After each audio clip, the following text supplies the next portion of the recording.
It started in Portland. Not the Portland you see in postcards, but the gray, salt-bitten version that locals know too well. Windy, moody, and alive with secrets, kind of like my wife. Erica had mentioned the trip in passing, like it was just another item on her to-do list. Just a quick overnight, she said, slipping on her heels while buttering toast. Finance seminar, nothing big. I barely looked up from the paper, just nodded. We'd been married 8 years by then. Long enough for her suitcase to live under the bed and for me to know the way her voice sounded when she wasn't telling the whole truth. It was subtle. Not a lie, just the absence of something. A too brief explanation, a lack of detail, the kind of response that closes the door before you even realize you wanted to peek in. Still, I didn't think much of it at the time. I've never been the suspicious type. But something about that morning stuck with me all day. A twitch in her smile when I offered to drive her to the train station, and how quickly she said no. The idea to surprise her didn't come from a place of distrust. Not then. I thought it would be romantic. I called the hotel she mentioned, a boutique place by the coast that we'd stayed at once before, back when we were still in the phase of leaving notes in each other's luggage. The receptionist confirmed her reservation under Erica Monroe. Room 414. She'd already checked in. I stopped at her favorite bakery on the way, one of those overpriced places that wraps everything in delicate parchment and raffia string. I got 2 strawberry tarts and a bottle of red from the wine shop across the street. My stomach fluttered as I drove.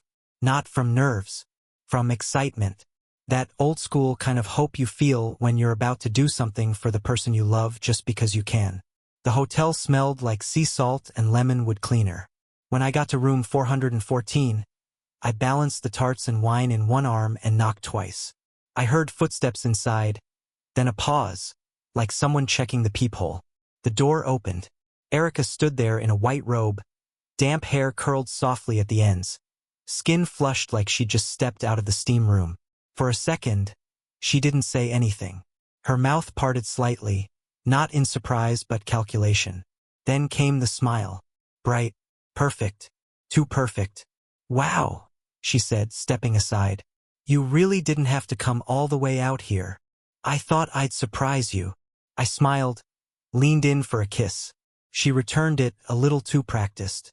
Her body angled slightly, blocking my view inside. But I could see enough. The robe, the 2 wine glasses on the table, one with a smudge of her signature red lipstick, the other clouded with fingerprints that looked larger, wider. Male. Next to the bed, 2 pairs of slippers. Then I saw it, the closet door, ajar just enough for the mirror to reflect a sliver of hanging fabric. A man's shirt, pale blue with a collar pressed crisp. Erica noticed where my eyes landed. Oh, laundry mix-up, she said casually. They dropped off the wrong items earlier. I was just calling the front desk. She turned swiftly, crossed the room, and shut the closet. Not slammed, just firmly, decisively, like sealing off a vault. I stood there, the tarts suddenly feeling absurd in my hand. I didn't say anything. I didn't ask who the shirt belonged to or why there were 2 glasses. I just nodded, set the wine and box on the desk, and sat at the edge of the bed. She talked then about the conference, the guest speaker, the view. Her voice was steady, unbothered. But every now and then, her fingers would tug at the hem of her robe, twisting it slightly. She never does that. Erica is poised to a fault. But that day there were little cracks. The way she avoided my eyes when she spoke. The way her phone buzzed once and she didn't check it. Didn't even glance. We shared the tarts in silence. She made a show of enjoying them, humming softly like it was just another night. I played along, smiled when she smiled, nodded at the right moments, pretended not to notice how her gaze flicked to the door every time the hallway echoed with footsteps. Later, when I kissed her goodbye, she lingered, held my hand longer than usual, whispered, "You're sweet to come." I left with the taste of strawberry and something bitter in my mouth. Driving home, the rain hit the windshield in soft bursts, like fingers tapping out a warning I wasn't ready to hear. My mind kept replaying that moment. The robe, the glasses, the shirt. I told myself it could have been nothing, that I was overthinking. But deep down I knew better. Not from what I saw, but from what I felt. That cold, creeping sense that something sacred had quietly begged *N to unravel. Erica had deflected flawlessly. There was no confrontation, no raised voices, just that one little shift in the air, enough to make me doubt what I knew. Enough for her to keep her secret, whatever it was, safely sealed behind the closet door.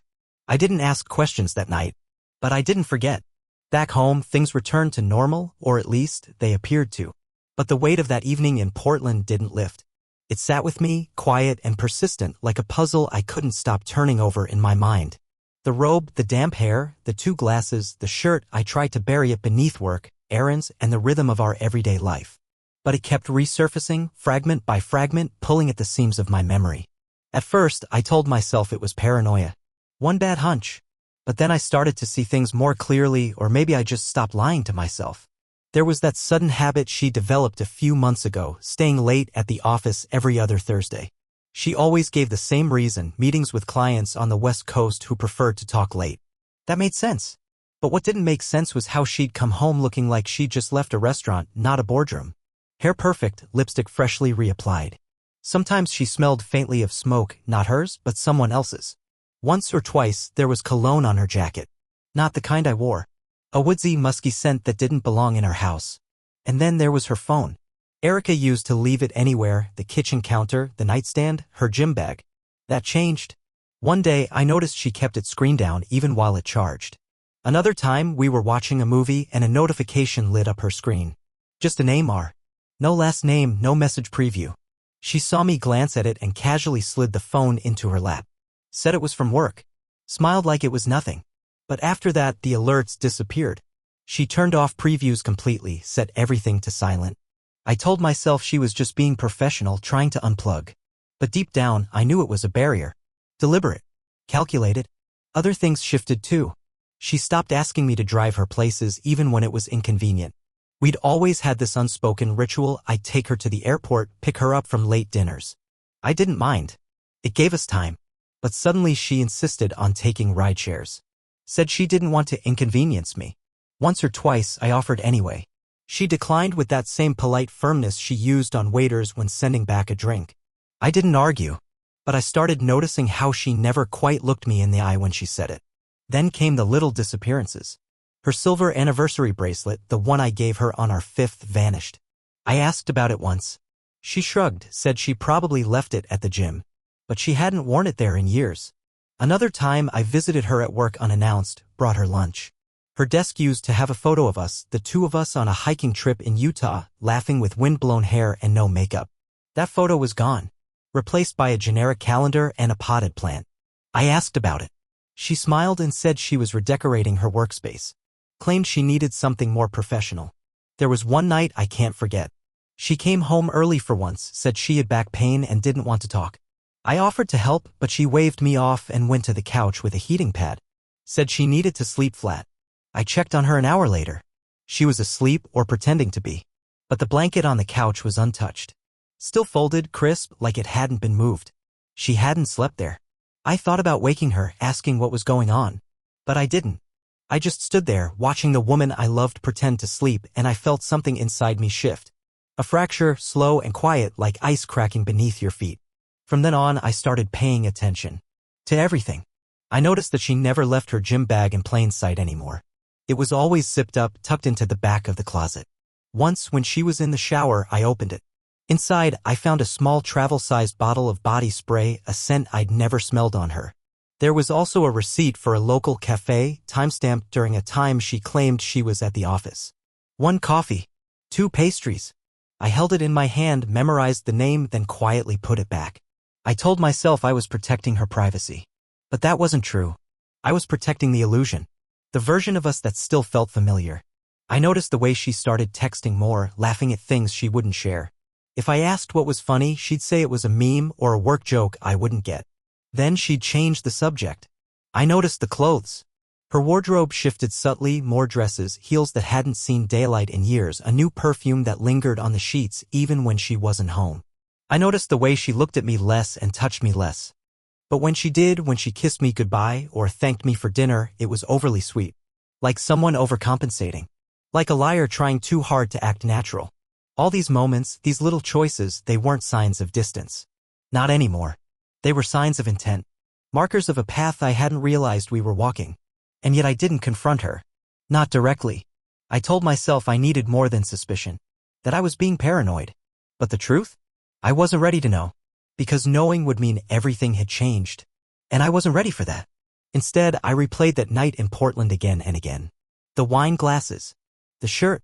The closed door. It had been the first crack. But now I saw it clearly, not as an accident, not a one-off. It was a thread.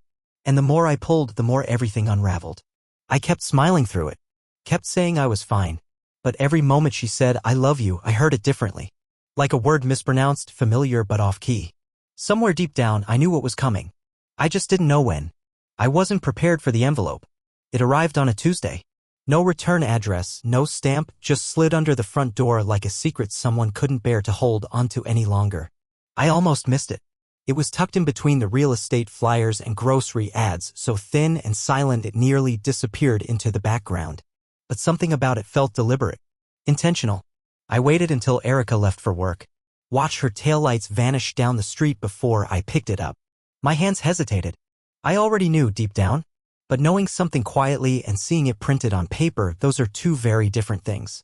Inside was a single photograph. It was grainy, taken from the street outside the Portland Hotel. Room 414. The *T was aimed up at the fourth floor, and though the angle was off and the curtains mostly drawn, the image was unmistakable. Two silhouettes lit dimly through the sheer curtain. One was her, the slope of her neck, the familiar bun she ties when she's not expecting company. The other was broader, seated beside her on the bed. His arm wrapped around her waist, fingers curling slightly inward like he belonged there. I didn't move for a while. Just stood in the kitchen, staring at the image, every sound in the room falling away. The fridge hummed softly. A car passed outside. But I didn't hear any of it. All I could see was that shadow, his arm, her body leaning slightly toward him. A posture too familiar, too easy. It wasn't speculation anymore. It was evidence. I didn't tell her I'd seen it. Didn't storm into her office or demand answers. Instead, I made a plan. I needed more, not just for myself, but for clarity. If I was going to confront this, it wouldn't be on shaky ground. 2 days later, I drove back to Portland. I called ahead, said I was requesting information from a recent business trip and needed copies of my associate's guest folio. I expected resistance.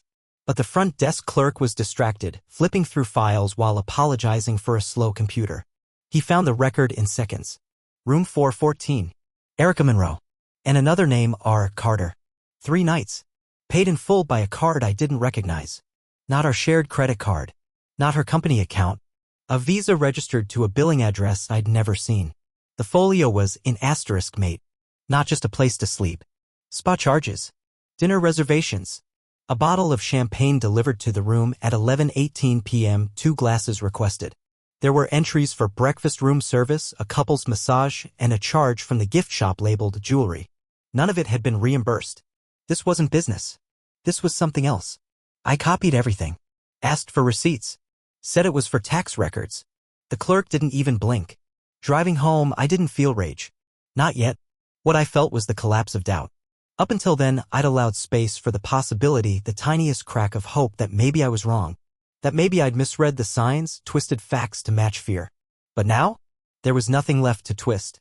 When I got back, she was in the kitchen, making tea like nothing had changed. She asked how my day was. I smiled. Productive, I said. She didn't notice the tremor in my voice. Or maybe she did and chose not to mention it. That night, I lay awake listening to her breathe, counting the seconds between her sighs, wondering how many nights she had spent lying beside someone else, pretending it meant nothing. I wondered if she laughed with him, if she told him the same stories she told me, if she shared our private rituals, the way she liked her back rubbed before falling asleep, or how she always pressed her nose into the pillow for warmth. I didn't sleep. Instead, I got up and gathered everything, the photo, the folio, the receipts. I scanned them, stored them on a flash drive, and labeled it July_Portland_truth. I created a folder on my work computer, locked with a password only I knew. I wasn't ready to confront her. Not yet. Because confrontation, real confrontation, meant I had to let go of the life I was clinging to. The version of her I still wanted to believe in. The version of me who hadn't been betrayed. So instead, I waited, watched her more closely, listened more carefully, and in the silence that followed, I realized something even more painful. It wasn't just that she had lied. It was that I had made it so easy. After Portland, after the envelope, after the receipts, I thought I was done digging. But truth has this cruel way of echoing through your past, forcing you to reevaluate everything you thought you understood. I had evidence, tangible, undeniable, but what haunted me more were the pieces I had ignored. The moments I had dismissed with a shrug, with trust, with love. Now they looked different under this new light. I went through our phone records, not in a frenzy, not as a jealous husband clinging to suspicion, but as a man determined to understand the scale of his own blindness. Call logs, voicemails, message history. I pulled up the monthly statements from our carrier, printed them out, and started highlighting patterns. That's when I saw it. Every trip she took, Portland, Chicago, even a so-called weekend retreat in Providence, followed the same rhythm. A call before boarding, a goodnight text around 10, and then nothing. No activity through the night. But in the days following, clusters of outgoing calls to the same number. Carter's.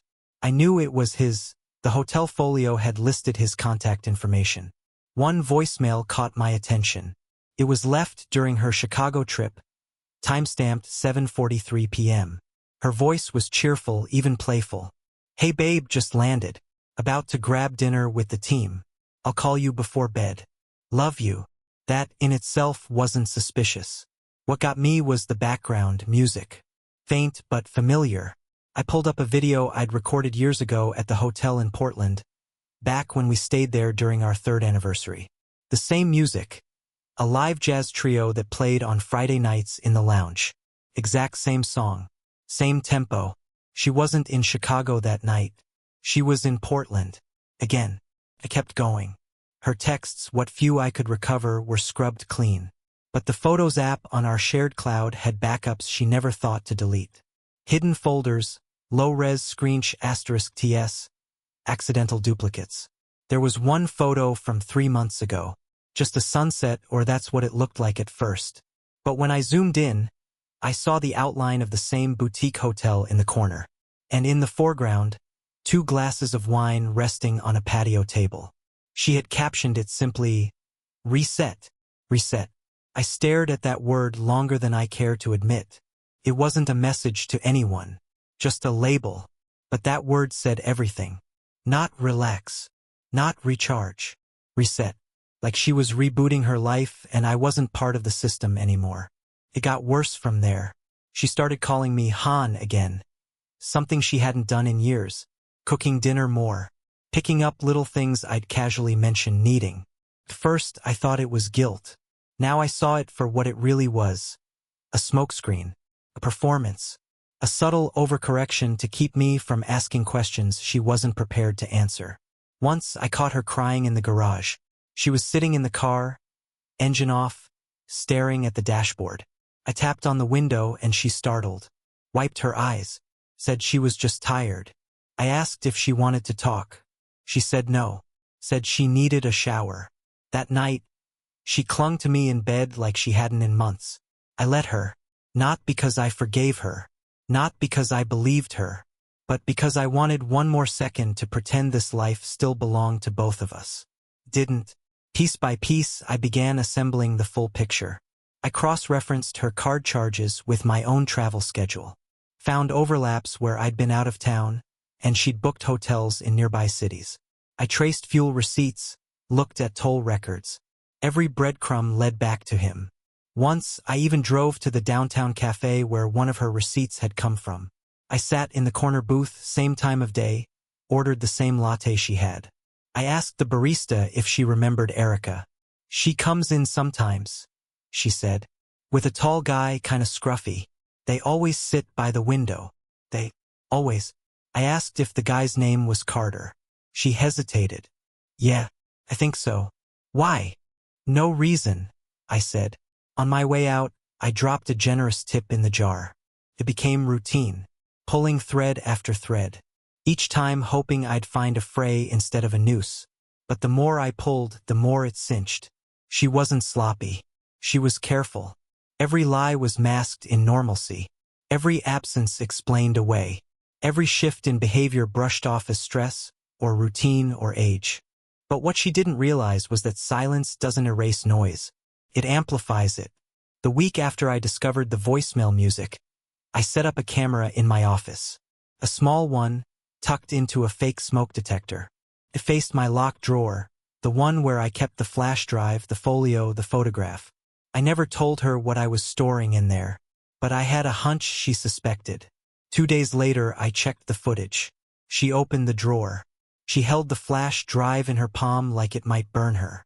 She didn't take it, but she saw it. And that was enough. She knew. And I knew she knew. After that, her affection ramped up. More kisses. More apologies I hadn't asked for. She brought home groceries without being prompted. Booked a weekend getaway, just for us. But every gesture felt hollow, like she was trying to rebuild something she'd already torn down, without ever acknowledging the wreckage.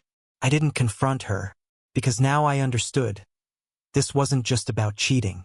It was about the rewriting of history, the erasure of small truths, the *p*nization of doubt. While I had been repairing the fence, she had been carving escape routes. While I was saving lost dogs and replacing light bulbs, she was building a parallel life. One step removed from mine, yet always within reach. And I let her. I let her because I loved her. I let her because I believed her. But more than that, I let her because I wanted to. Because it was easier to live inside the illusion than step into the storm waiting on the other side. Not anymore. The storm had come. Quiet. Steady. Absolute. And I was done listening to lies. It was time to start speaking truth. I had everything. The photos. The receipts. The audio. A timeline, meticulously pieced together like I was building a case for a trial that would never take place. But what haunted me most wasn't what I found. It was that I didn't use it. Not how you'd think. I never confronted her. Not with anger. Not with accusations. Not with tears or ultimatums. I didn't sit her down at the kitchen table with the manila envelope like you see in movies. I didn't ask her why. I didn't beg for the truth I already had. Instead, I stored it. I copied every digital file onto a flash drive and labeled it E.Witness. A name I thought was clever at the time. A reference to Erica, but also to what I had become, the witness to the collapse of my own marriage. I placed the drive in a fireproof lockbox in the shop behind our house. She never went out there. It was my space, my sanctuary. I added a physical file folder, stuffed with printed receipts, credit card statements, *TS, and the original photo, the one from Portland that first confirmed everything. The folder was thick now. Heavy. She never saw it. But she sensed it. That's the thing about long relationships. Your silences speak just as loudly as your words. And mine had gone quiet in a new way. I wasn't cold. I didn't pull away dramatically. I didn't stop doing the dishes or forget anniversaries. If anything, I became more precise, more measured. Every gesture was intentional. Every word chosen like it had been vetted by lawyers. And she noticed. I remember the first time she really looked at me after the shift. We were in bed. Not touching, not talking. And I could feel her gaze resting on my profile in the dark. I didn't turn toward her. I just laid there, eyes open, letting her feel the wall that had quietly gone up between us. She reached for my hand under the blanket. I let her hold it, not because I wanted to, but because I needed her to feel that this wasn't over yet. Not on the surface. She started changing, subtly at first. Her tone softened. She laughed more at my jokes. The affection returned like muscle memory. One night, she cooked my favorite meal and played our old jazz records. The ones we used to listen to on Sundays when life felt slower. Should have been sweet. It made me nauseous, because I knew what she was doing. She was trying to undo the invisible damage without acknowledging its cause. Reapplying paint to a house with cracked foundations. I played along. I kissed her goodnight. I told her she looked beautiful. I said, I love you back. But inside, I was archiving every moment. Every false smile. Every empty reassurance. I was building a library of betrayal, not for vengeance, not for leverage but for truth. For myself. To never forget what it felt like to be lied to by the person you trusted most. And she knew. She didn't know what I had, not exactly. But she knew I had something. Her behavior shifted from performative warmth to strategic repair. She started suggesting couples therapy, something she'd always rolled her eyes at before. She brought it up lightly like an afterthought. Maybe it'd be good, you know? Just to talk about stuff. I nodded. Might be. She didn't press it. Another night, she tried to initiate a conversation about the early days of our relationship. Do you remember that motel in Mendocino? The one with the terrible plumbing? I smiled. I remember. You were so patient that weekend, she said. I was a mess. You weren't a mess, I said. You were just young. She reached for my hand again. I let her. But all I could think about was the hotel in Portland. Room 414. 2 glasses on the table. A man's shirt in the mirror. The way she shut the closet door too quickly. That moment had become the heartbeat of my suspicion, the rhythm everything else danced to. And now it pulsed louder than ever. I knew I should have said something. Every book on marriage tells you communication is the cornerstone. Every therapist will say that truth is better confronted than buried. But they don't talk about this kind of truth. The kind that poisons from the inside out. The kind that's so potent it rewrites your past and future simultaneously. No. This wasn't something I could talk my way through. And she wouldn't confess. She was too controlled. Too practiced. She would offer just enough truth to look honest. Just enough vulnerability to seem sincere. But never enough to crack the image she had curated so carefully for me, for the world, maybe even for herself. So I stayed quiet. Because silence in moments like these is power. I didn't want an apology. I didn't want her to cry. I didn't want to hear about how she felt lonely or misunderstood or disconnected. I already knew her reasons. She'd been offering them in code for months, the therapy suggestion, the old jazz records, the soft confessions about missing us. She missed the version of me that didn't know. But I knew. And knowing had changed everything. Some nights, I'd sit in my workshop and watch the footage from the security cam, the one that caught her opening the drawer. I'd watch her lift the flash drive, stare at it like it might explode, and gently set it back down. Her hands trembled. Her mouth moved like she was whispering something. Maybe a prayer. Maybe an excuse. She never asked me about it. I never asked her why she looked. We danced in that unspoken space for weeks. Her trying to repair. Me pretending to let her. But underneath, the structure was hollow. Every smile was a placeholder. Every hug a delay. The confrontation never came. Because I had already answered every question I would have asked her. And what do you say to someone who's already answered for themselves? What do you say when the lie is no longer active but preserved in amber, visible, undeniable, irreversible? You say nothing. You listen. You watch. You wait. And then you leave. Not loudly. Not dramatically. But with everything you need. And nothing more. She told me she was going to Boston for a seminar. Just one night, she said. A finance lecture and networking event. She rattled off the details with ease, hotel name, flight number, the agenda, like she'd rehearsed it. Maybe she had. I didn't argue. Didn't ask follow-up questions. I just kissed her goodbye at the door, handed her the travel-sized Advil she always forgot, and told her to be safe. As soon as her rideshare pulled away, I packed an overnight bag. This wasn't a confrontation. Not yet. This was confirmation. I drove to Boston that same day and checked into a modest hotel across the street from hers. I didn't choose anything dramatic. Just a room with a window facing the entrance to the lounge she said she'd probably visit for a nightcap. At 10:42 p.m. I saw her.